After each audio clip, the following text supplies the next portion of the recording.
The 45th session of the Senate in the second regular session of the 16th Congress is hereby called to order. Senator Sonny Angara will lead the chamber in prayer.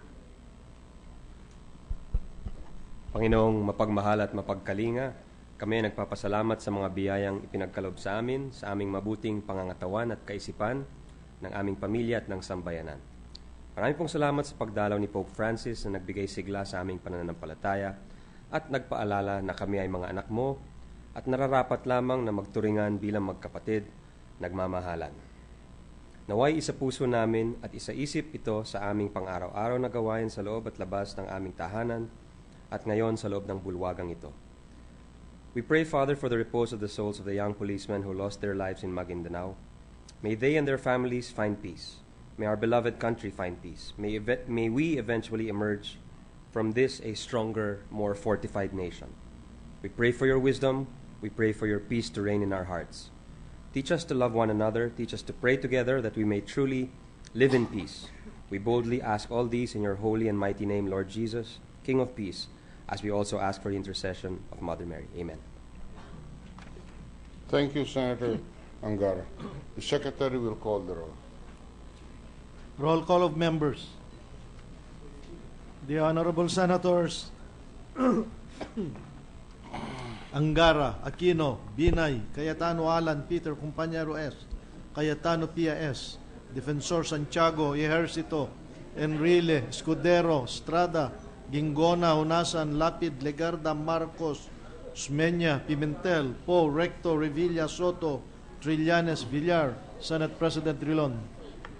15 senators are present. The chair declares the presence of a quorum. Majority Leader. Mr. President, with the consent of the Senate, I move that we dispense with the reading of the Journal of the 44th Session, 26th of January 2015, and consider the same as approved. Any objection? Hearing none. The reading of the Journal of Session number 44 on Monday, January 26, 2015 is hereby dispensed with, and the same is hereby approved. Mr. President, I move that we proceed with the reference of business. Secretary will read the reference of business. Bills on first reading. Senate number 2584, entitled An Act Establishing the Philippine Goat and Sheep Center by Senator Ejercito Estrada. Committee on Agriculture and Food and Finance. Senate number 2585, an act to increase short-term grain availability, minimize vulnerability to external price and supply shocks, and achieve immediate rice security, mandating for that purpose the creation of fertilizer support mechanism and the restructuring and reorientation of the National Food Authority, appropriating funds therefore and for other purposes, by Senator Ejercito Estrada. Agriculture and Food, Trade, Commerce, and Intermediaryship and Finance. Senate number 2586, an act providing for the payment of the administrative total disability pension to senior veterans of wars and military campaigns by Senator Ejercito Estrada. National Defense and Security, Finance. Senate number 2587, an act granting ad interim authority to the Land Bank of the Philippines to receive payments of government service insurance system monthly premium contributions from the employees of the government and to facilitate payment of benefits, proceeds, and claims under Republic Act 8291, otherwise known as the Government Service Insurance System Act of 1997. Senator Ejercito Estrada. Government Corporations and Public Enterprises. Senate number 2588, an act amending the Administrative Code of 1987 by prohibiting a person from being appointed as the Secretary of the Department of National Defense within 3 years after retirement from active duty as a commissioned officer of a regular component of the Armed Forces of the Philippines by Senator Ejercito Estrada. National Defense and Security. Resolutions. PS Resolution number 1131, directing the Committee on Social Justice, Welfare, and Rural Development to conduct an inquiry in aid of legislation involving the reported irregularities in the implementation by the Department of Social Welfare and Development of the Conditional Cash Transfer Program that is geared towards alleviating the living condition of extremely poor households and improve their health, nutrition, and education by Senator Maria Lourdes Nances Binay. Social Justice, Welfare, Rural Development. PS Resolution number 1132, Resolution amending Rule 10, Section 13, Rules of the Senate by Senator Cayetano A.P. Rules. Additional reference of business. Resolutions, PS Resolution number 1133 entitled Resolution Directing the Proper Senate Committee to Conduct an Inquiry in Aid of Legislation on the facts and circumstances surrounding the death of at least 43 members of the Philippine National Police in an encounter with the Moro Islamic Liberation Front and the Bangsamoro Islamic Freedom Fighters by Senator Soto III. Committees on Public Order and Dangerous Drugs, Peace, Unification, and Reconciliation. PS Resolution number 1134 urging the Senate Committees on Public Order and Dangerous Drugs, Peace, Unification, and Reconciliation, and Local Government, and other appropriate committees to conduct an investigation in aid of legislation on the death of at least 50 members of the Philippine National Police Special Action Force in a clash with the Moro Islamic Liberation Front and other elements in Mamasapano, Maguindanao on January 25, 2015 by Senator Herz Estrada. Public Order and Dangerous Drugs, Peace, Unification, and Reconciliation. Majority Leader. Mr. President, I'd like to acknowledge a number of our guests today. Let me begin with our friends from the IP community, the Timuay Justice and Governance Group, and the indigenous political structure of Erumenen Nemenuvu. Our visitors from the Timuay Justice and Governance Group, you are welcome to the Senate, and we are welcome to observe the proceedings today. Thank you very much for your presence. Mr. President, we also have the city councilors from Borongan, as well as Vice Mayor Jonathan Isanan and municipal councilors of Gandara, Samar. The city councilors of Borongan, Samar. Their presence is made of record together with Vice Mayor Jonathan Isanan of Ganuara, Samar municipal councilors. Welcome to the Senate. Mr. President, we also have the Philippine Association of Water Districts, headed by Chairman Art Villasan. The officials of the Federation of Water Districts are hereby welcome. And finally, Mr. President, we have the young gentlemen and teachers of the Don Bosco Academy, accompanied by Father Jose Armando Cortez and teachers. The students of the Don Bosco Academy of Mabalacat City, Pampanga, accompanied by Father Jose Armando Cortez, Aaron Santos, and A.G. Paule. You are welcome to the Senate. Make their presence of record. Welcome. Mr. President, I move that we transfer Senate Bill number 2518 under Committee Report number 94 from the calendar for ordinary business to the calendar for special orders. Any objection? Hearing none. Senate Bill number 2518 under Committee Report number 94 is transferred from the calendar for ordinary business to the calendar for special orders. And with the consent of the Senate, Mr. President, I move that we consider Senate Bill number 2518 under Committee Report number 94. Any objection? Hearing none. Consideration of the measure is in order. And with the permission of the body, I move that the Secretary read only the title of the measure. The Secretary will do so. Senate Bill number 2518 under Committee Report number 94.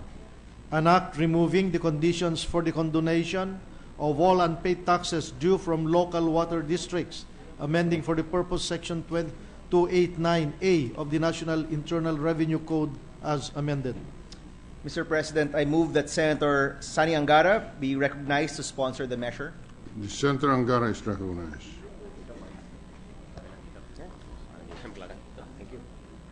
Thank you, Mr. President, Mr. Majority Leader. Esteemed colleagues, I rise today as your chairperson of your Committee on Ways and Means to present before this August Chamber Senate Bill number 2518 under Committee Report number 94, entitled An Act Removing the Conditions for the Condonation of All Unpaid Taxes Due from Local Water Districts, amending for the purpose Section 289-A of the National Internal Revenue Code as amended. Mr. President, this bill is in substitution of House Bill number 3675, authored by Representatives Miro Kimbo, Christopher Co, Emmy Calixto Rubiano, and Rodel Batocabe, taking into consideration Senate Bill number 612, authored by Senate President Pro Tempore Ralph G. Recto. Both measures propose that the condonation provision provided under RA 10026 be made automatic without the need of any further action on the part of the concerned local water districts. This measure is the product of the consultation with the Philippine Association of Water Districts, PAWD, and various affected water districts wherein this representation and the distinguished author, Senate President Pro Tempore Recto, along with other members of the committee, were apprised of the problems encountered by these public utilities. Malinis at maasahang mapagkukunan ng tubig ay isang simpleng pangangailangan ng bawat pamilyang Pilipino. Ngunit ang simpleng bagay na ito ay nananatiling mailap para sa karamihan ng ating mga kababayan na naninirahan sa mga malalayong sitio o barangay dito sa ating bansa. Water resource management has always been a fundamental responsibility of the government. Unfortunately, the cost of providing quality and reliable supply of water to households nationwide has been a constant problem of our nation. Mr. President, the creation of local water districts came about after the failure of the NAWASA, or the National Waterworks and Sewerage Authority, to ensure sufficient water supply in the provinces.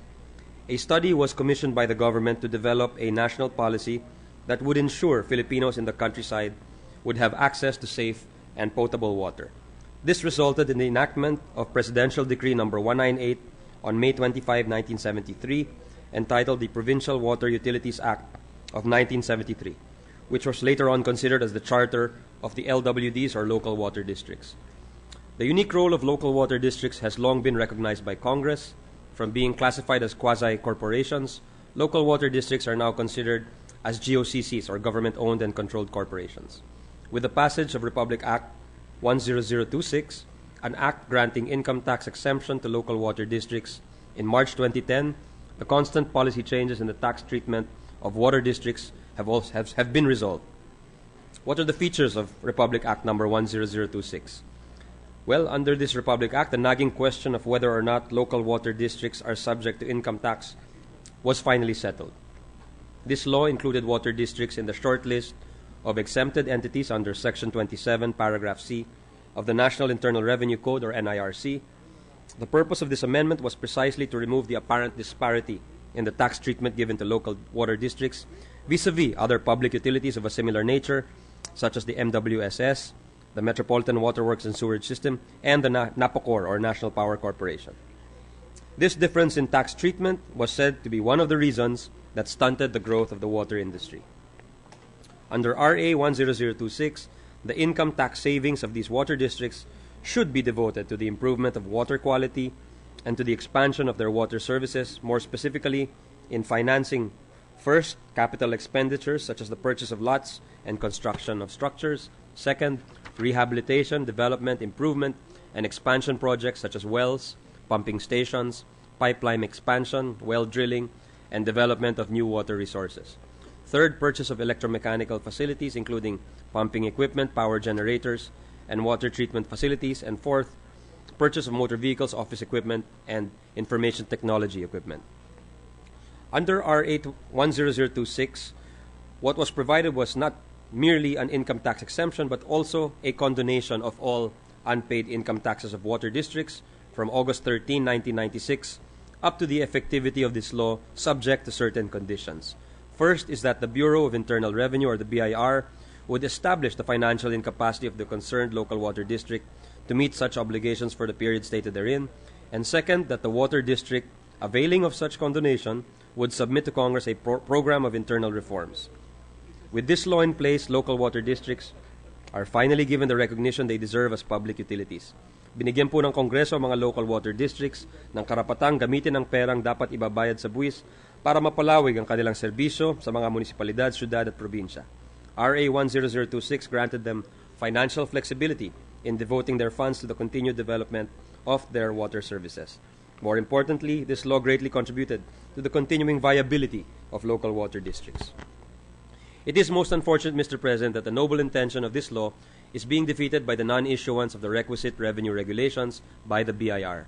Even though the law was passed as early as March 2010, or almost 5 years ago, the BIR has yet to issue the revenue regulations to implement RA 10026. Instead of issuing the required revenue regulations, the Bureau instead issued Revenue Memorandum Circular, RMC number 68-2012 or 2012, which outlined the procedure and the documentary requirements for the application for condonation. This RMC resulted in more problems instead of solutions for LWDs or local water districts wanting to benefit from the condonation under RA 10026. Despite these setbacks, concerned water districts diligently complied with this RMC. However, during the August 28, 2014 public hearing of your Committee on Ways and Means, we found out that not a single application for condonation has been acted upon by the BIR due to the absence of a revenue regulation. Mr. President, my colleagues in this chamber, the main intent of this proposed measure in removing the condonation requirements is to help water districts consolidate their scarce resources and channel them into capital development, expansion of water coverage, and provision of high-quality yet affordable potable water. This automatic condonation will benefit not only those who are unable to pay said tax liabilities, but all local water districts, since the legislative intent behind the enactment of RA 10026 will finally be given due course. In the year 2000, the Philippines was one of 189 countries which signed the UN-sponsored Millennium Declaration, which came up with the 8 time-bound specific targets called the MDGs, or the Millennium Development Goals. One such goal was clean drinking water for everyone by the year 2015.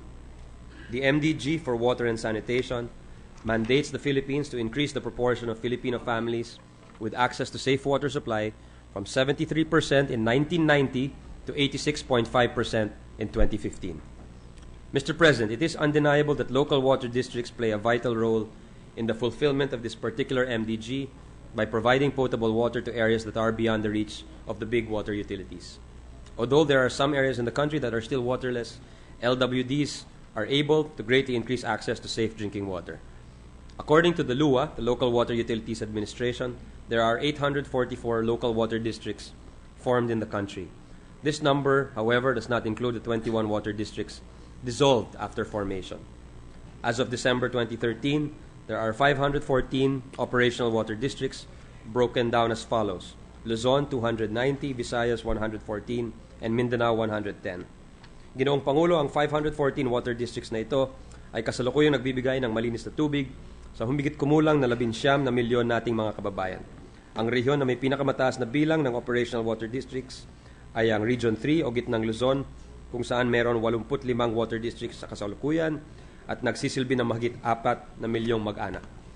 Mr. President, despite the high cost of providing clean potable water to their consumers, local water districts took pains to ensure the affordability of their water services. As per the water rates scheduled from LUA, the highest minimum rate, which is for 10 cubic meters consumption, is 390 pesos, billed by the Maykawayan Water District in Bulacan. On the other hand, the Mambadjao Water District in the province of Camiguin charges the lowest minimum rate at 55 pesos per 10 cubic meters. It is also worth noting that these water districts also extend special privileges to senior citizens in the form of discounts. The Davao Water District has granted nearly 190,000 in senior citizens discounts in 2013. The Cagayan de Oro Water District granted senior citizens discounts in the amount of 123,000 last year. In conclusion, Mr. President, given the condonation laws that have been enacted in the past, it is submitted that the government exercises such power in furtherance of the social justice principles enshrined in our Constitution. Moreover, this legislative relief has also been granted in situations so that the ultimate beneficiary will be the general public through the effective delivery of basic services such as national electrification in the case of electric cooperatives and access to potable water supply for local water districts. Mr. President, while it is true that the country is far from reaching its MDG target by 2015, this should not discourage us from pushing forward and in doubling our efforts to meet these goals. With strong political will and the cooperation of key players, such as the more than 500 capable water districts, I am confident that we can make access to potable water a right of every Filipino. Ginoong Pangulo, naniniwala ako na lahat tayo ay gustong makibahagi sa sakatuparan ng ating pangarap na gawing isang karapatan ang pagkakaroon ng malinis at maaasahang supply ng tubig ang bawat pamilya sa ating bansa. Kaya't hinihikayat ko po ang ating mga kasamahan dito sa mataas na kapulungan na suportahan ang pagpasa ng Senate Bill number 2518. Maraming salamat po. Majority Leader. Mr. President, I move that we recognize Senator Ralph Recto for his co-sponsorship speech. Senator Ralph Recto is recognized. Thank you, Mr. President. Mr. President, my dear colleagues, a typical Pinoy uses 180 liters of water daily, largely because he bathes twice and she thrice a day. This comes up to a per capita water consumption of 66 cubic meters annually. But because the dog in the car gets shampooed too, total water withdrawal per capita in this country is about 846 cubic meters annually. This number covers what factories and farms need, because water, as we all know, is a universal production ingredient. For example, the cup of coffee in the lounge, from growing the beans to brewing them, went through a process which required 140 liters of water. The biko which goes with the coffee comes from rice, a kilo of which requires 1,000 liters of water to produce. Palay is a crop with a serious drinking problem. And to those with a real drinking problem, here's a sobering thought. It requires 75 liters of water to brew a mug of beer. Even the steel used in manufacturing the oven where the biko was baked left a huge water footprint to forge something like 234 liters of water per kilo of steel. Luckily, the Philippines is abundant with water. Average annual rainfall here is 7 feet 7 inches, lampas tao. In Australia, it is about 1 foot 9 inches, lampas tuhod lang. In Bahrain, it is 3.8 inches, hanggang sakong lang. In all, the annual renewable water available for every Filipino is about 5 million liters. Yet, despite this huge water reserve, we are confronted with the irony of restaurants now offering free unlimited Wi-Fi, but not a glass of free drinking water. Another recent enigma is that of a liter of diesel from oil drilled 8,000 feet below and shipped from refineries 8,000 kilometers away, costing less than a liter of mineral water bottled locally. Water per se is free, goes a familiar refrain, but the cost of bringing it to homes is not. Water has to be dammed or drilled, filtered, and treated before it can be piped to households. There's mileage in the drinkable water we flush down the toilet at night.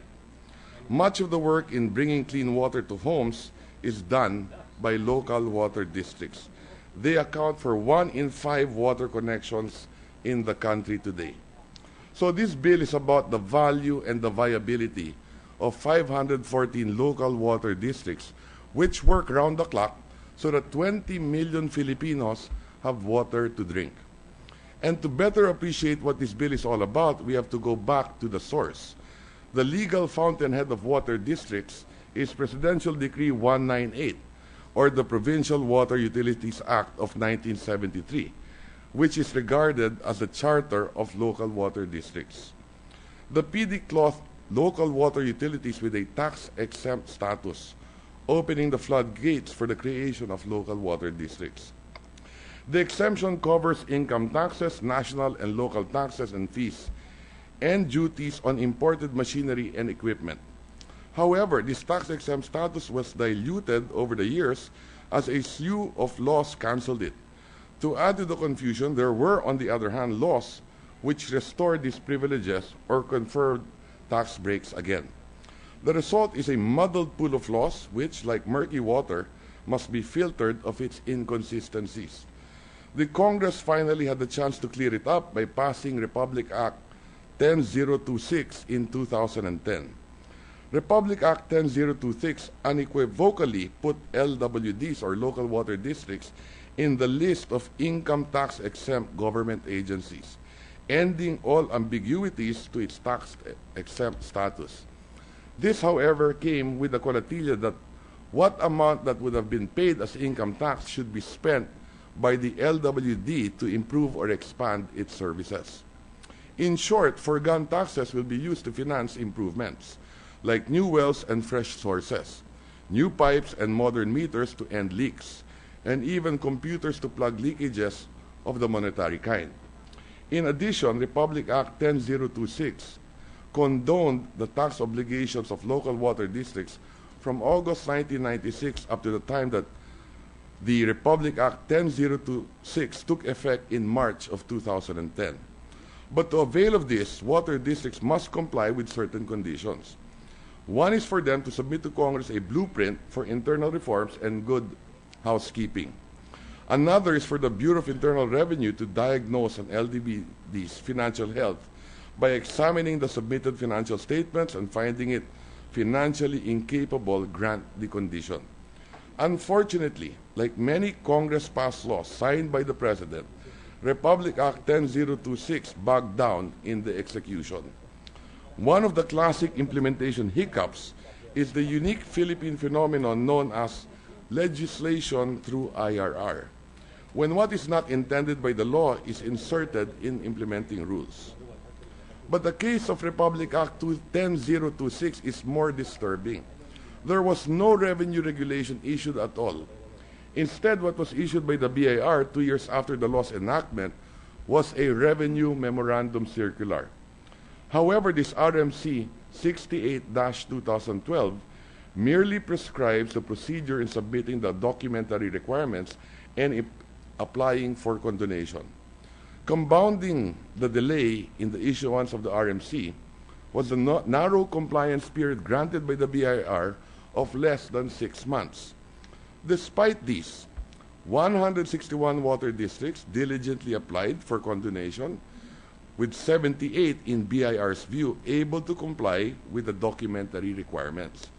Having met all the requirements set by law, the next logical step is for the LWDs to finally get the condonation from the BIR.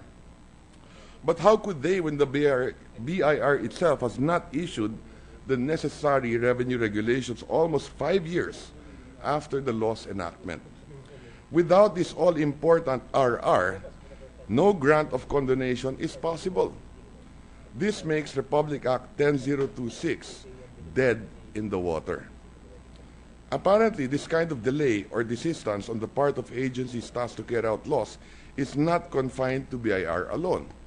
This practice has even prompted the Senate President to propose a provision in the bill raising the tax-exempt bonus, in that failure on the part of the implementing agency to promulgate the rules and regulations shall not prevent the immediate implementation of the law. If huge revenue loss is the reason why the BIR had been inflicted with amnesia on this issue, then such excuse, pun intended, does not hold water.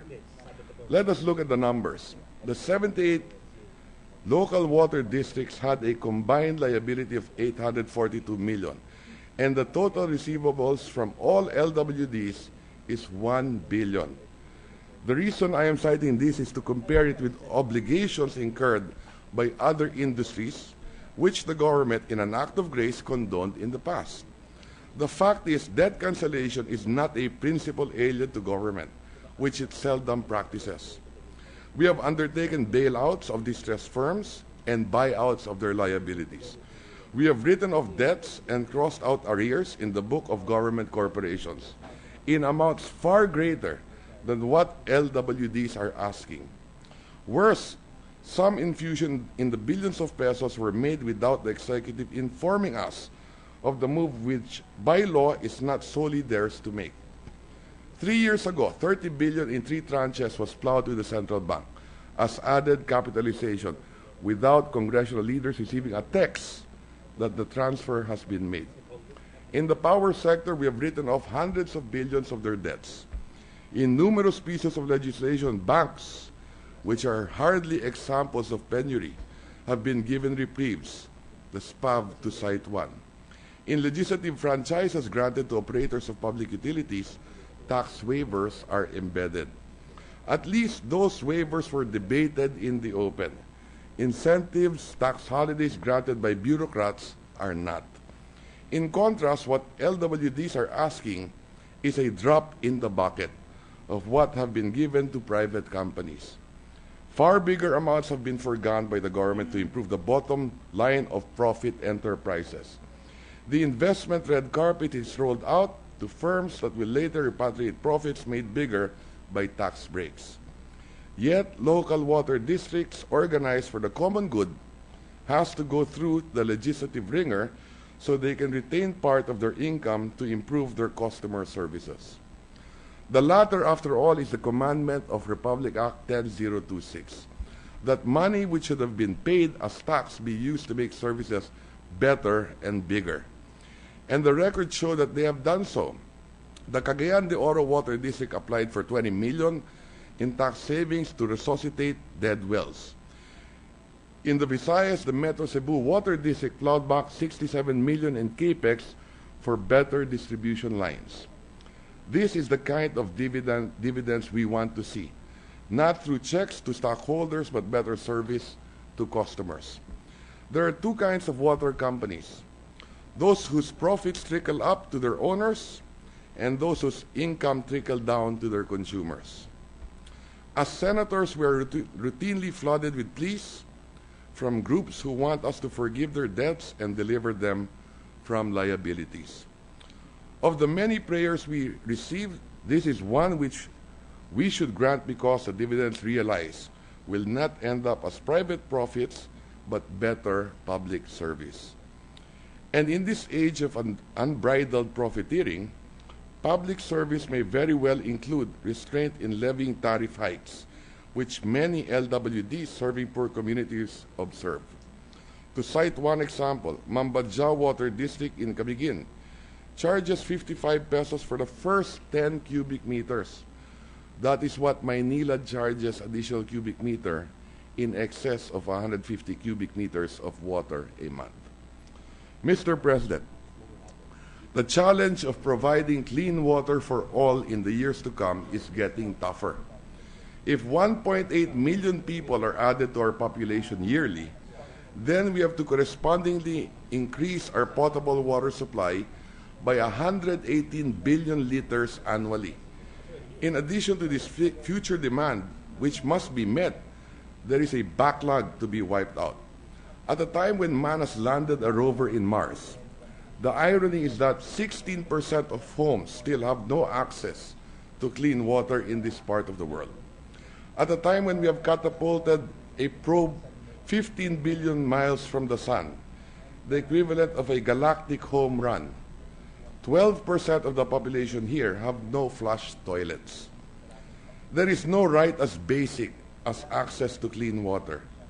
While technology has cloned many things and invented substitutes for many commodities, it has yet to create synthetic water. It is for this lack of any alternative to water that its denial to a person exacts a heavy toll on his quality of life. Regular hand washing alone cuts by 1/3 to 1/2 the number of severe diarrhea cases, of which about 500,000 are reported yearly. Waterborne diseases cost Filipinos 2.8 billion annually in treatment and lost economic opportunities. Local water districts say they can help solve these problems. And the beauty of it all is that they are not asking us to appropriate even a single centavo. They can do that and many more if we pass this bill that removes the conditionalities and instead grants them outright condonation of their income tax liabilities. This is because for local water districts to remain viable, they will need not only a reservoir of water, but a reservoir of funds as well. Mr. President, my dear colleagues, let us pass this bill. Thank you, Mr. President. Thank you, Senator Recto. Majority Leader. Mr. President, I move that we suspend consideration of Senate Bill number 2518 under Committee Report number 94. Any objection? Hearing none. So suspended. Mr. President, I move that we transfer Senate Bill number 2582 under Committee Report number 96 from the calendar for ordinary business to the calendar for special orders. Any objection? Hearing none. Senate Bill number 2582 under Committee Report number 96 is transferred from the calendar for ordinary business to the calendar for special orders. And with the consent of the Senate, Mr. President, I move that we consider Senate Bill number 2582 under Committee Report number 96. Any objection? Hearing none. In order. With the permission of the body, I move that the Secretary read only the title of the measure. Secretary is directed to do so. Senate Bill number 2582 under Committee Report number 96. An act regulating the practice of nutrition and dietetics in the Philippines, repealing for the purpose Presidential Decree number 1286, known as the Nutrition and Dietetics Decree of 1977, appropriating funds therefore and for other related purposes. Mr. President, I move that we recognize Senator Sonny Trillanes to sponsor the measure. Senator Trillanes is recognized to sponsor Senate Bill 2582 under Committee Report 96. Thank you, Mr. President. Your Committee on Civil Service and Government Reorganization has the honor to sponsor Senate Bill number 2582.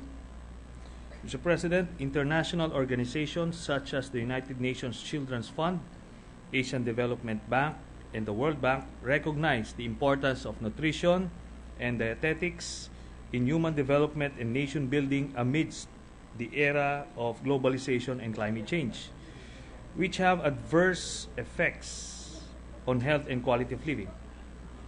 These organizations have developed models that link nutritional conditions to various consequences such as child mortality, child morbidity, maternal mortality, fertility, vision, and intelligence. There is also evidence that will support a correlation between nutritional conditions and school performance, labor output, and economic consequences. In fact, it has been noted that future productivity losses may be caused by permanent damage of nutritional deficiencies early in life. In the Philippines, according to the study conducted by the Food and Nutrition Research Institute of the Department of Science and Technology, we are continuously being challenged by both undernutrition and overnutrition. Hence, the importance of the practice of nutritionists and dietitians cannot be overemphasized. Our nutritionists, dietitians may play multiple and important roles in nation building. The first role is with regard to educating the people about the importance of proper nutrition and balanced diet towards developing sound minds and healthy bodies. We are presently facing the struggle to enlighten our countrymen regarding the proper diet and nutrition. Another vital aspect of this is informing the public with respect to nutritional values of different food items. We should correct the notion of many that to have a complete and healthy diet, one must spend a lot of money. The people must be informed of the cheaper alternative food item that meet nutritional values needed by the body. There are a number of policies and proposals that deal with the issue of nutrition and diet. However, we need to focus on making long-lasting policies relating to undertaking comprehensive information campaigns, promoting access to nourishing food, and to continuous monitoring and evaluation of results. At present, the practice of nutrition and dietetics is governed by Presidential Decree number 1286 enacted some 37 years ago in 1978. Needless to state, this law now requires reforms in order to ensure the welfare, protection, and growth and development of our professionals in the field of nutrition and dietetics, in accordance with recent local and global changes and developments. In order to realize these goals, your Committee on Civil Service and Government Organization seeks your support for the early passage of Senate Bill 2582. To summarize, this measure seeks to redefine the practice of nutrition and dietetics and its coverage, create and identify the composition of the Professional Regulatory Board, provide for the licensing of nutritionists, dietitians, mandate the institution of a continuing professional development program, allow the practice of foreign nutritionists, dietitians, provided that the country of which he or she is subject or citizen of grants the same privileges to Filipino nutritionists, dietitians, and integrate the profession into one national professional organization or accredited professional organization. Mr. President, this presentation believes that the promotion of good nutrition is a form of investment in our human resource and is a key to a stronger and healthier citizenry, an essential factor in the development of a productive population. It is the intention of this measure to elevate and effectively promote the practice of the profession of nutritionists, dietitians to a level, if not at par with those in first world countries, then at least on the same level as their ASEAN counterparts. In this manner, we shall likewise be promoting good nutrition and proper diet and assisting in the attainment of the twin objectives of having a stronger, healthier, and happier citizenry and the development of a more productive country. In view of the foregoing, your committee urges this august body to support the early passage of this measure for the benefit of our nutritionists, dietitians, and ultimately of all our countrymen. Thank you, Mr. President. Thank you, Senator Trillanes. The Majority Leader. Mr. President, I move that we suspend consideration of Senate Bill number 2582 under Committee Report number 96. Any objection? Hearing none. Consideration of the measure is suspended. Mr. President, I move that we transfer Senate Bill number 2581 under Committee Report number 95 from the calendar for ordinary business to the calendar for special orders. Any objection? Hearing none. Senate Bill 2581 is hereby transferred from the calendar for ordinary business to the calendar for special orders. And with the consent of the Senate, Mr. President, I move that we consider Senate Bill number 2581 under Committee Report number 95. Any objection? Hearing none. Consideration of the measure is in order. I move, Mr. President, that the Secretary read only the title of the measure. Secretary is directed to read the title of the measure. Senate Bill number 2581, an act mandating and strengthening the continuing professional development program for all regulated professions, creating continuing professional development council, and appropriating funds therefore and for other related purposes. Mr. President, to sponsor this measure, I move that you recognize Senator Sonny Trillanes. Senator Trillanes is recognized to sponsor the measure. Thank you, Mr. President. Your Committee on Civil Service and Government Organization has the honor to sponsor Senate Bill number 2581 under Committee Report number 95. Continuing professional development is relevant in improving the competence of Filipino professionals. In fact, Mr. President, this committee sees to it that the provision of CPD is integrated in all new professional regulatory bills that we sponsor. However, we are pushing for the passage of a separate and an all-encompassing measure that specifically provides for the continuing professional development of all professionals, since not all professional regulatory bills can be amended at present due to time limitations. Through this measure, your committee seeks to strengthen the continuing professional development programs for all professionals by making the same mandatory and by defining and expounding on its objectives. As defined in this bill, CPD is the post-licensure practice of inculcating skills, knowledge, and ethical values upon all professionals through various methods such as formal learning, informal learning, self-directed learning, online learning activities, and accredited professional work experience. Upon enactment of this measure, attendance in CPD programs will be a requirement for the renewal of the professional identification cards of all registered and licensed professionals under the regulation of the Professional Regulation Commission. Further, this bill seeks to create a CPD council in each of the regulated professions, which shall be under the supervision of the concerned professional regulatory board. This council, to be assisted by a secretariat, will comprehensively monitor and supervise the efficiency and progress of the CPD programs for the respective profession.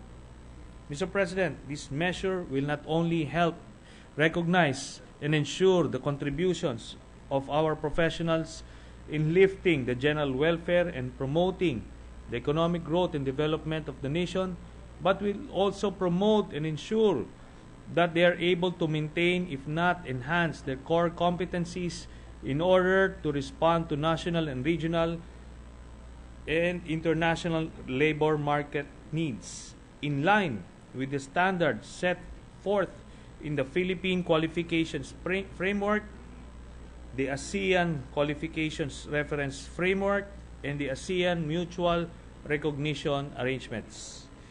In recognition of the important changes that this bill seeks to introduce, I would like to request our distinguished colleagues in this chamber to support the immediate passage of this measure. Thank you, Mr. President. Thank you, Senator Trillanes. The Majority Leader is recognized. Mr. President, I move that we suspend consideration on Senate Bill number 2581 under Committee Report number 95. In objection, hearing none, consideration of the measure is suspended. Mr. President, with the consent of the Senate, I move that we resume consideration of Senate Bill number 2436 under Committee Report number 83. This is the Philippine Pharmacy Bill, Mr. President. In order, the motion is to resume consideration. Yes, Mr. President, of Yes. Senate Bill 2346 under Committee Report number 83. Resumption of the debates on the measure is in order. Mr. President, the sponsor, Senator Trillanes, sponsored this measure last October 21, 2014. I thus move that we open the period of interpellation. Senator Trillanes is recognized, and we are now in the period of interpellation. Mr. President, no senator signified intention to interpolate, so I move that we close the period of interpellation. Period of interpellation is closed. Mr. President, I move that we open the period of committee amendments. Period of committee amendments is in order. Mr. President, there are no committee amendments, so I move that we close the period of committee amendments. Period for committee amendments is terminated. Mr. President, I move that we open the period for individual amendments. Period for individual amendments is in order. Mr. President, 1 minute suspension, please. 1 minute suspension.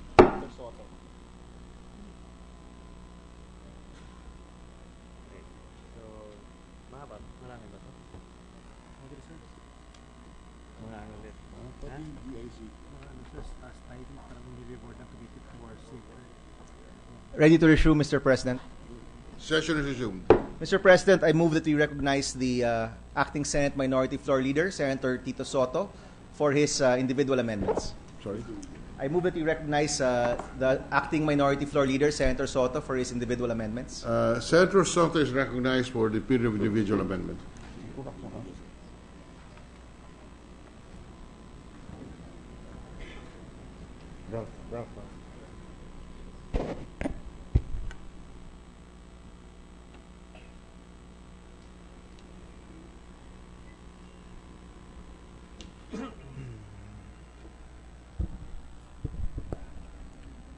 Thank you, Mr. President.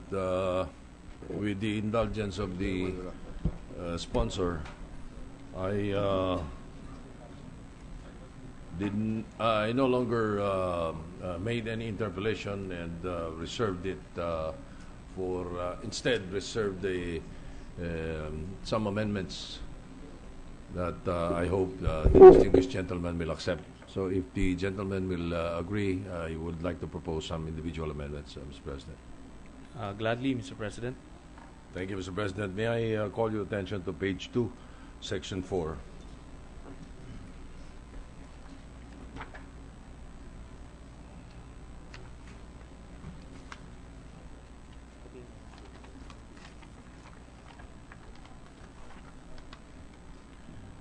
Lines 5 to 8, Mr. President. I propose that we delete the entire paragraph and replace it with section 4 dash scope of the practice of pharmacy, period. A person is deemed to be practicing pharmacy within the meaning of this act when he/she shall, with or without fee, salary, percentage, or other rewards, paid or given directly or indirectly, period. The amendment is accepted, Mr. President. Thank you, Mr. President.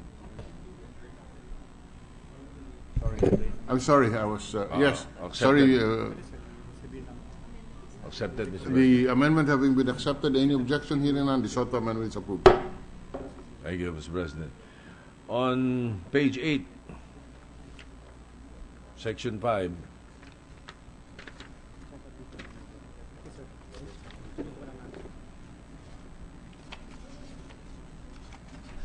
lines 23 to 29. The Philippine Pharmacy Practice Standards.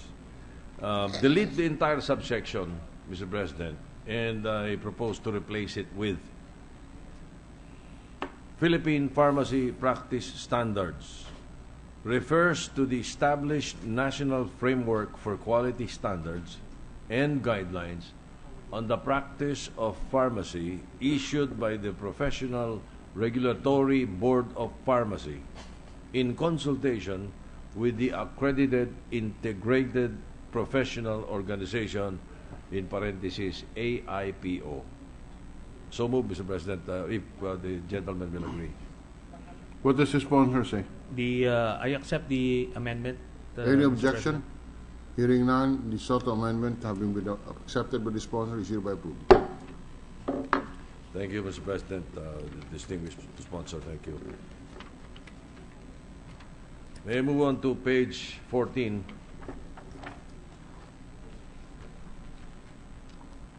All the way to page 15. Section 21.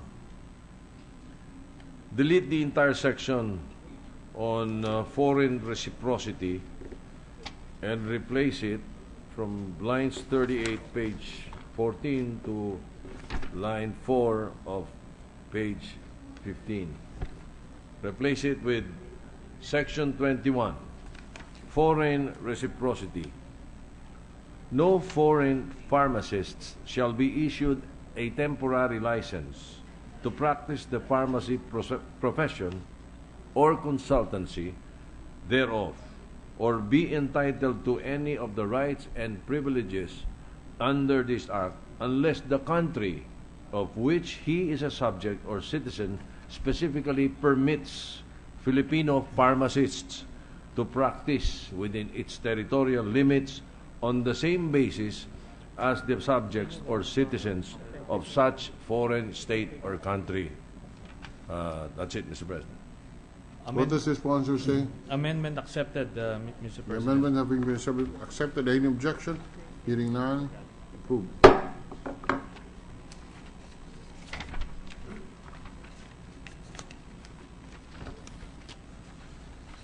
On page 21, Mr. President, all the way to page 22, I propose to delete the entire section 41 and replace it with section 41, integration of pharmacists.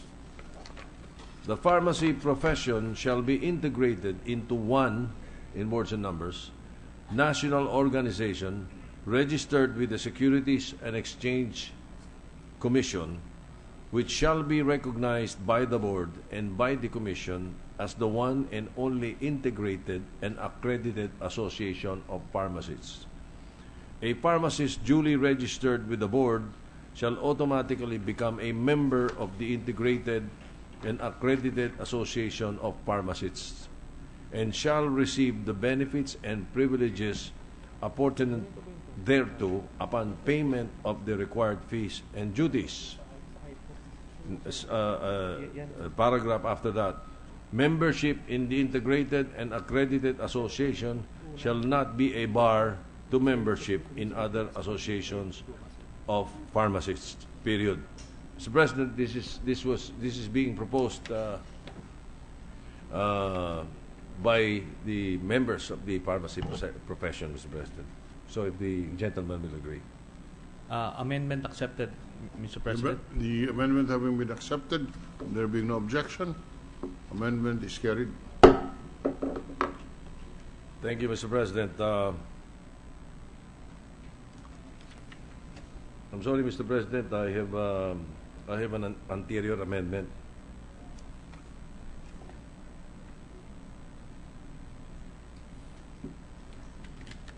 If you don't mind, may we go back to page 15? Page 15. Page 15. Yes, Section 23. All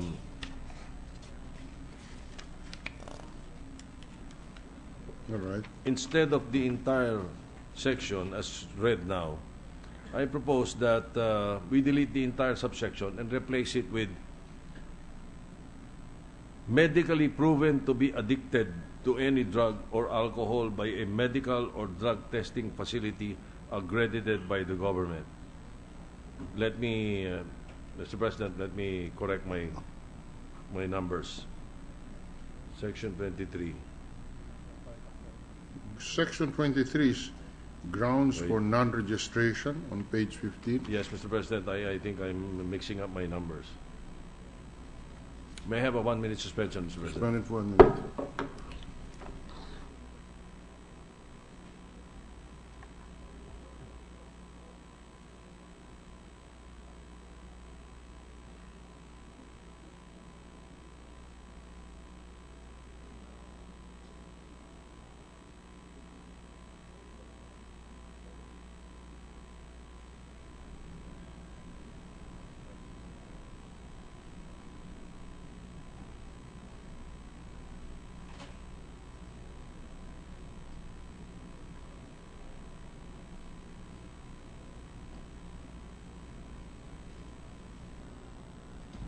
You ready to resume, Mr. President? Session is resumed. Mr. President, I contributed to your confusion because I did not say that I'm pertaining to subsection number 4. Number 4. Page, on page 15. Page 15, section 23, line 30.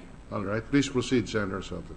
Delete the entire subsection and replace it with medically proven to be addicted to any drug or alcohol by a medical or drug testing facility accredited by the government.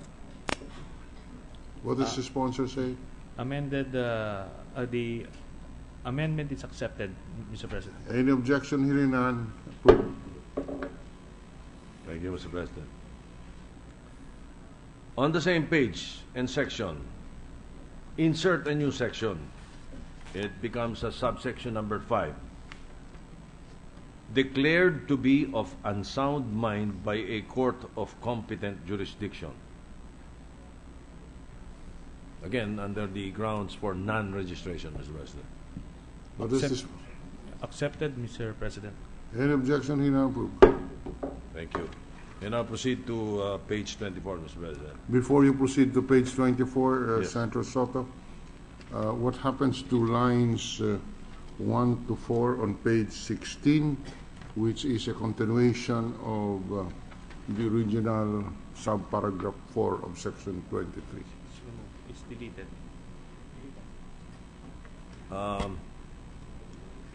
It should be deleted, Mr. President. Okay, so you are moving that from line on page 16, lines 1 to 4 be deleted. Yes. What does the sponsor say? Mr. President, I think the minority leader already moved that the whole subsection 4. or subparagraph 4 be deleted. Yes, Mr. So All right, that well, should cover. Okay, so lines 1 to 4. in any case, we reiterate the Yes. deletion of lines 1 to 4 on page 16. Thank you, Mr. President. May I now go to page 24.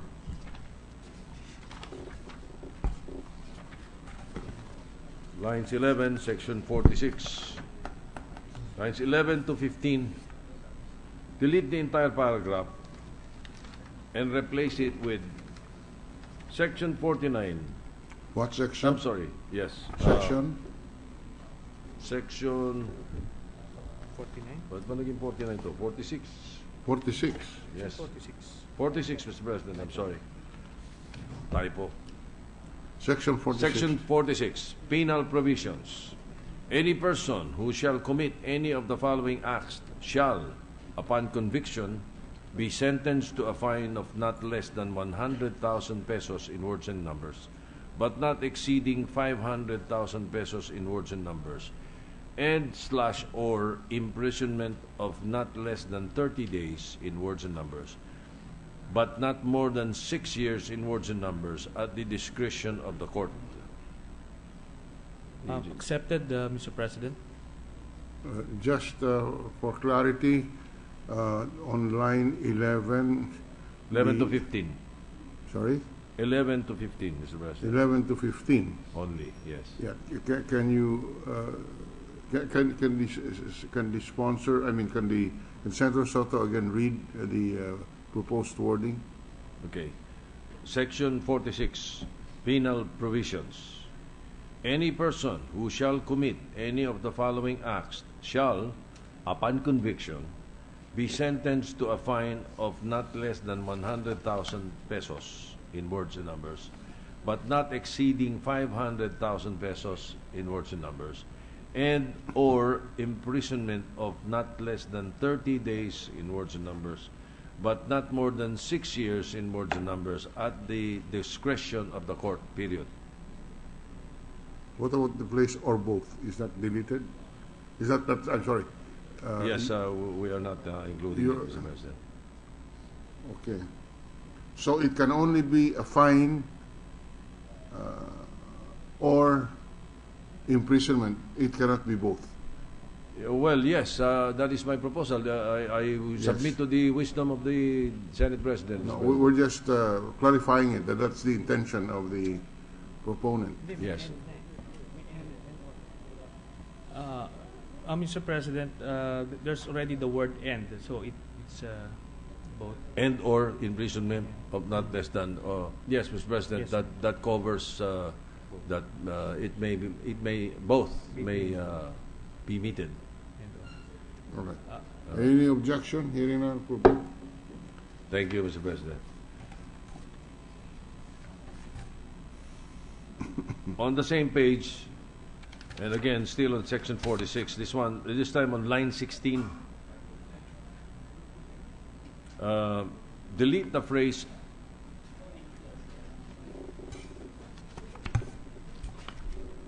section 19 and 30 and replace it with sections 30 and 31 after the word of.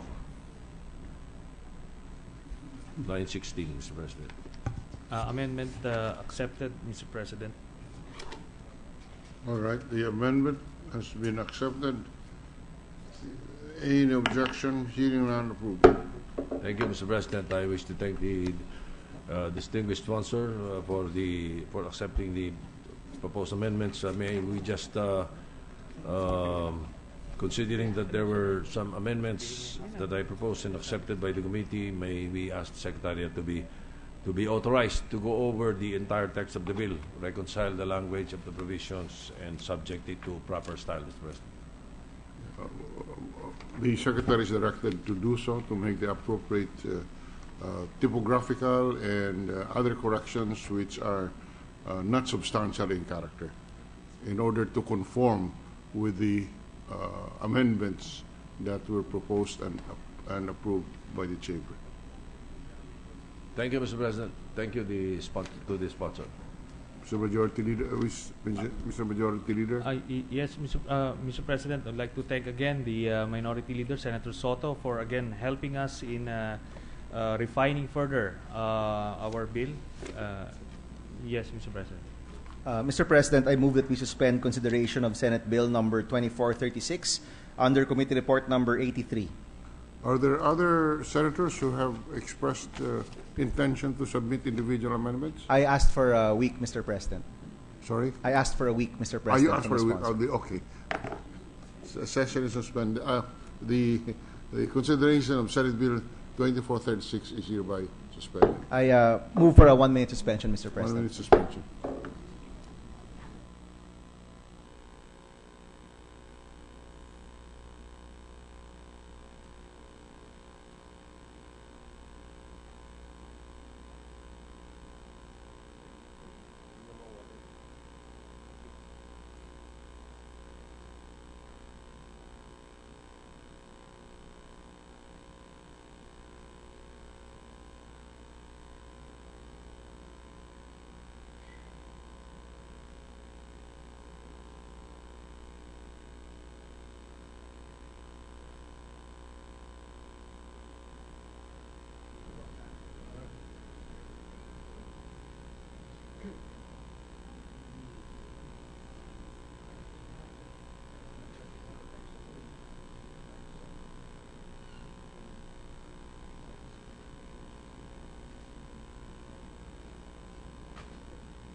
Yung SK.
Session is resumed. Good afternoon, Mr. President. Mr. President, with the consent of the Senate, I move that we resume consideration of House Bill number 5209 under Committee Report number 97. This bill is about postponing the SK elections, Mr. President. Any objection? Hearing none, consideration of House Bill number 5209 is in order. Mr. President, the parliamentary status is that Senator Marcos, the said sponsor, had delivered his sponsorship speech on the measure yesterday, January 26, 2015. I thus move that we open the period of interpellation. Period of interpellation is in order. Mr. President, I move that we recognize the Minority Leader, Senator Soto. Senator Soto is recognized in the period of interpellation on House Bill 5209.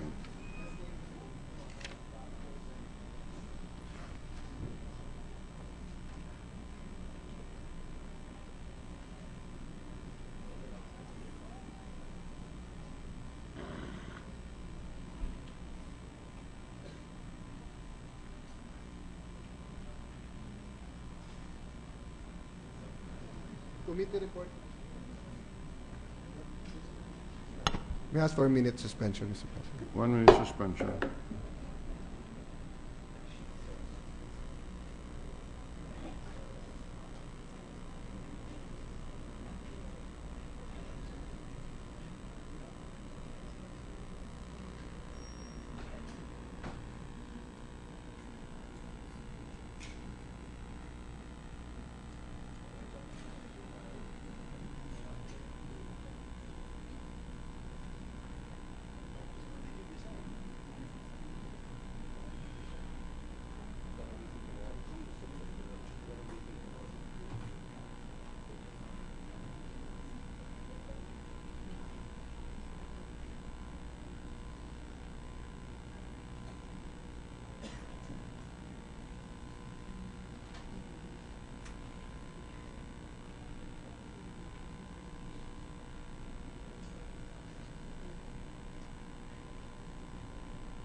Ready to resume, Mr. President. Session is resumed.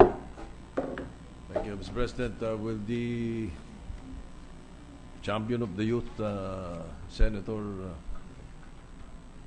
yield to some questions, Mr. President? This is just a general inquiry on the postponement. Yes, most willingly to the gentleman. I yield the floor to the gentleman from Quezon City, Mr. President. Thank you, Mr. President.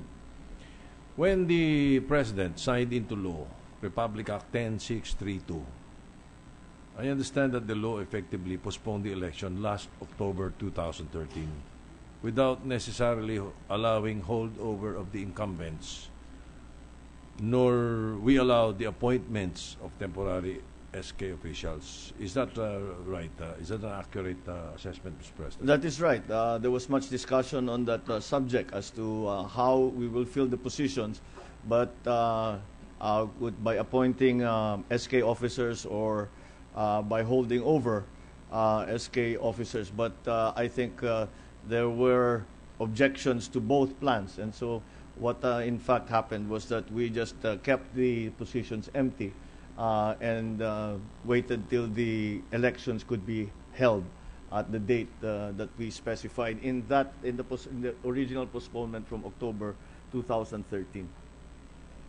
All right. Now, therefore, Mr. President, for the past 1.5 years that the country has no SK to represent the youth in the barangays, may we know from the sponsor what happened as far as the youth activities or affairs are concerned in the barangay level, Mr. President? Well, what we specified in the postponement in last October 2013 was that the budget of the SK would be administered by the barangay council, but with the specification that they need to be only used for youth development related activities. And so we gave the responsibility of acting as representatives for the youth movement at the barangay level to the barangay council and the barangay president, barangay captain. I'm sorry. Did they have any difficulties pursuing youth-related projects in the barangays while it was postponed? Well, not really. As far as I know, what happened essentially on the ground was that the SK officials and those who were involved in the youth representation at the barangay level continued to do their work as best as they could and advised and counseled the barangay council. So, although it was unofficial in that regard, for example, the programs or the projects that they had originally started, they kept working at it and continued with those projects.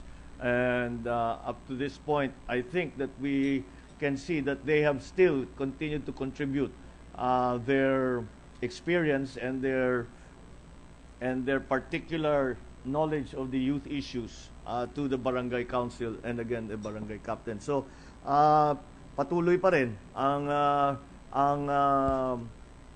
pag-develop ng youth movement sa barangay level. Kahit na sila ay wala ng posisyon, yung ating mga dating SK official ay tumutulong sa barangay captain at saka barangay council na hindi naman mapatid ang kanilang mga ginagawa para sa mga kabataan. When the distinguished sponsor says they, you mean the barangay officials, or you mean the former youth officials? Yes, the former SK officials are we're still involved in an unofficial capacity, because as you can imagine, they had begun many projects, they had started many initiatives, and it was also, they did not want that these initiatives just die on the vine. So ang kanilang ginawa ay tuloy ang pagtulong nila sa ating mga barangay officials para maganda ang pagkagamit dito sa 10% na SK fund na share nila sa IRA ng barangay. What about the National Youth Commission, Mr. President? Did you inquire during your hearings what programs they did during the period that the SK elections was postponed, so that the youth development related projects may continue? What did the NYC do, Mr. President? The usual procedure is, of course, the initiatives come from the SK officials, and that seemed to be the continuing practice. The National Youth Commission generally is a policy-making body and does not actually implement programs. And that was the case in the previous year or so, that there were no sitting SK officials.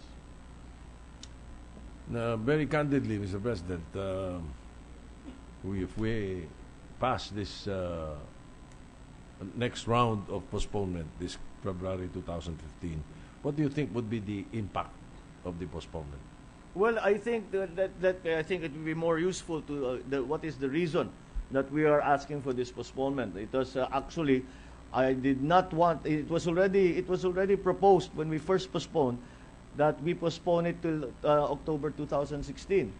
But it was, sabi ko, hindi naman maganda na walang nakaupo, wala tayong representative ng mga kabataan. Pero kaya naman, the reason now that despite that opinion of mine, I have seen that the changes to the system of youth empowerment is going to be that we have proposed in the new SK reform bill are significant. For example, the SK, we have to call it we are calling it the Katipunan ng Kabataan, because the SK, in the way we are proposing it, the SK structure will only be part of that Katipunan ng Kabataan. We are organizing what are called youth development councils at each level, at the city municipal level and at the provincial level. And the members of this will not be only SK officials, but also NGOs, other individuals, mostly groups that are accredited by the National Youth Commission as being recognized as groups and individuals who have been working in the youth movement and have been seen to be effective, and para tulungan nila yung mga kabataan.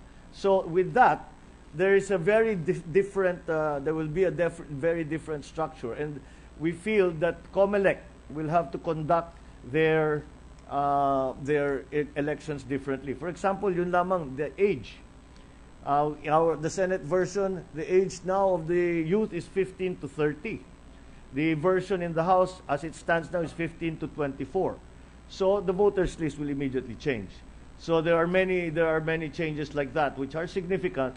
And if once these changes are part of the law that will be enacted for the reform, then the COMELEC will have to make some very significant adjustments to the way they conduct the SK elections. So that is something that we anticipate they will need time for.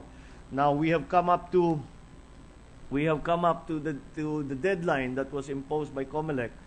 Their deadline was February 28, I believe, at the end of February. But the announcement was February 21. So we can see that if we continue, even if we enact the new SK reform law, the COMELEC will not have enough time to adjust. If we moved it back just a few months, the COMELEC is saying that they are going to be in difficulty because they will have to be preparing already for the 2016 elections. And national elections. And I have to remind everyone that there is now the prospect also of the plebiscite for the Bangsamoro Basic Law, for the organization of the Bangsamoro government. So those will be those are quite major, and so it is really trying to accommodate the COMELEC, because I don't think they need until 2016 to adjust, but they will kung yun lang ang kanilang ginagawa, hindi naman siguro problema. Ngunit ang problema ay marami pa silang ibang ginagawa at naghahanda sila para sa national election ng 2016, at andito pa parating ibinaabangan nila kung anong ang kailangan nilang gawin para sa Bangsamoro plebiscite. Well, certainly, Mr. President, we look forward to the reforms that your committee will be introducing. But in the meantime, we are assured that the projects for the youth will be continuing in the barangay level. Yes, we have been monitoring that, Mr. President, and the body may rest assured that to the credit of our former SK officials, they have continued to work as if still in their positions, so that their constituencies are still best served. You mentioned this a while ago, but let me ask again. If we postpone February 2015, what happens to the allotted budget on the election? We will then the COMELEC will have a savings of what is it, 900 what's that exact number? Of approximately 900 million, which they have put aside for this election. So that will stay with the COMELEC. All right. Thank you, Mr. President. I wish to thank the sponsor for accommodating my general inquiry. Thank you, Mr. President. Senator Honasan is recognized.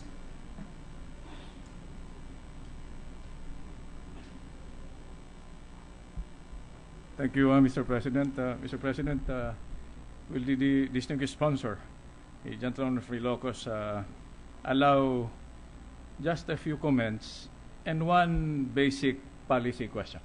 Yes, certainly, Mr. President. Mr. President, I start from the premise that the Sangguniang Kabataan represents our most precious, strategic, and renewable resource, our youth, our children. And I guess for policy purposes, our mission would be to help make them smarter, healthier, safer, happier. And in this case, this actually adds another dimension to this proposed measure, which is to get them more involved in nation building. The measure postponing the SK elections to this representation is procedural. I guess from where I sit, the policy issue would be, for lack of a better term, do we have, by way of a performance audit of the entire concept of the SK, which will allow us, until we finally settle down on the date, whether we synchronize it, postpone it, when to hold it, how to fund it. Is there such an input that we can consider so that we can deliberate and decide on this more responsibly? Mr. President, as a matter of fact, the entire process that has been ongoing this past year to propose reforms has been, I suppose part of it can be considered an audit process, wherein we went back because we were hearing many complaints from different quarters in government and outside of government. And I think we have all heard it, that It is only the children of the officials who run. We are just teaching them how to be corrupt. All of these kinds of criticisms, and we have listened to it, and some of them are valid. And that is what the process was specifically to try and remedy those failures or shortcomings that the old SK system had. And we could see, and we talked to not only the SK officials, but also the barangay officials and all the LGU officials, and asked them what, in their view, would be the important reforms so that the SK can perform better. Many things came out. One of the elements is that we have to have an improved training, whereas the training is not only technical but also in a deeper kind of understanding of even Philippine history, Philippine politics, evolution, etc. All of those things. That's number one. Secondly is the funding.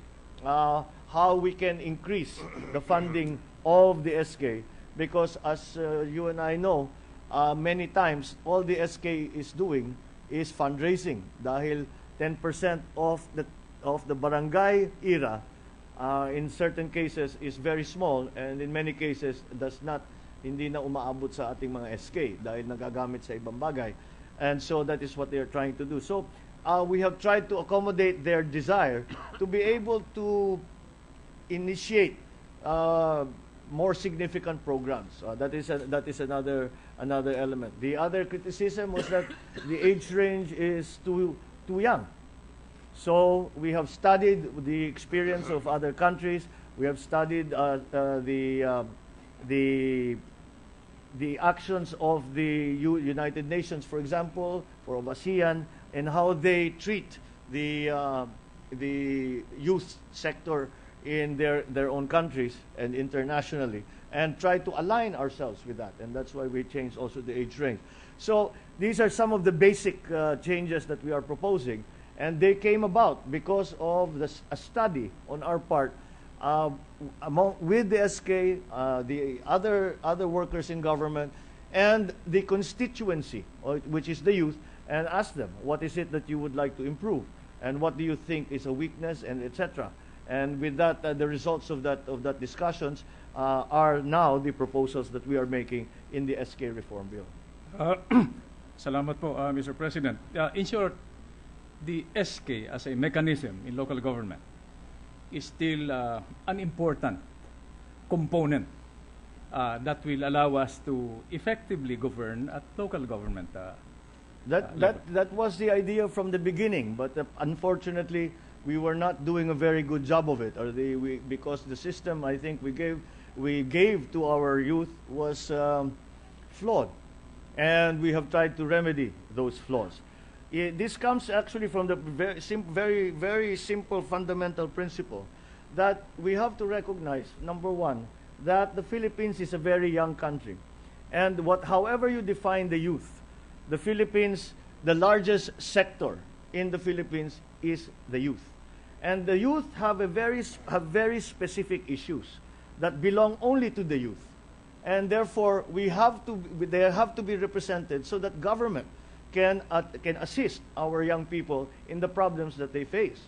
And thirdly, of course, it is a training ground for the young people to start to get involved in government and to understand how government works. So when the time comes, should they choose to do so, they can enter government with a semblance of experience, with some kind of understanding, with knowing the people that they will have to work with, and that will give them a very good head start as they enter government. So these are the principles that we base this upon, and I think that we have been able to answer most, hopefully even all, of the criticisms that were put before the SK beforehand. Salamat po, Your Honor, Mr. President. So, as it is, we are currently updating our information base that will allow us in the future to make a rational, informed, and intelligent policy decision on the SK itself as an institution. That is precisely right, Mr. President. That was exactly how we defined our work in the past year, and we are confident that many of the problems that we had identified or had been identified for us have been answered, and we have found a way to fix those problems. Maraming salamat po, Your Honor, Mr. President. Babanggitin ko na rin ho na kaya ho ako tumayo ngayon dahil sa withdrawal symptoms. I was always looking forward to the time when Your Honor, as chairman of the appropriate committee, would have somebody look for me to provide you with a quorum. It has not been happening recently. So anyway, I thank you for your patience and your responses. Thank you, Mr. President. Thank you to the gentleman from Bicol. And asahan ninyo na yung mga tawag for quorum at dadalas ulit. Maraming Thank you, Your salamat. Honor. Thank you, Mr. President. Majority Leader. Sir President, there are no other members who wishes to interpolate or ask clarificatory questions, so I move that we close the period for interpellation. Any objection? Hearing none, the period for interpellation on House Bill 5209 under Committee Report number 97 is terminated. Sir President, I move that we open the period for committee amendments. The period for committee amendments is in order. The principal sponsor, Senator Marcos, is recognized. Thank you, Mr. President. I have but one committee amendment to propose. That is on page 2, line 12. Delete the phrase 15 days after, and in lieu thereof, insert the word upon. So moved, Mr. President. Any objection? Hearing none, the committee amendment on line 12, deleting the phrase 15 days after and replacing the same with the word upon, is hereby accepted and approved. Thank you, Mr. President. That is the single committee amendment that I am proposing. There are no further committee amendments. The period for committee amendments is terminated. Mr. Majority Leader. Mr. President, there are no members who also wants to make who wants to propose individual amendments. So I also move that we close the period for individual amendments. Period for individual amendments is terminated. Sir President, I move that we approve on second reading House Bill number 5209 under Committee Report number 97. Any objection? Hearing none. House Bill number 5209 under Committee Report number 97 is hereby approved on second reading. Sir President, I move that we suspend consideration of House Bill number 5209 under Committee Report number 97. So suspended. 1 minute suspension, Mr. President. Suspended for 1 minute.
Ito, boss.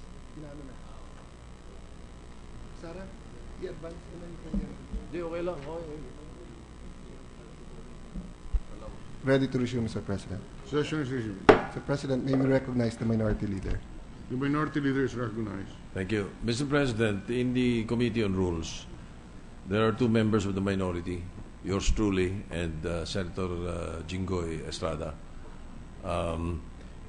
In consultation with Senator Estrada, I move to replace Senator Jinggoy Estrada by electing Senator Gregorio Honasan as member of the Committee on Rules, Mr. President. Senator Greg Honasa. Sorry, Greg Honasa is hereby elected as a member of the Committee on Rules representing the Replacing. minority. Replacing Senator Estrada. Thank you, Mr. President. Replacing Senator Estrada. Mr. President, I move that we adjourn the session until 3 o'clock in the afternoon, Wednesday, January 28, 2015. Session is adjourned until 3 o'clock of Wednesday, January 28.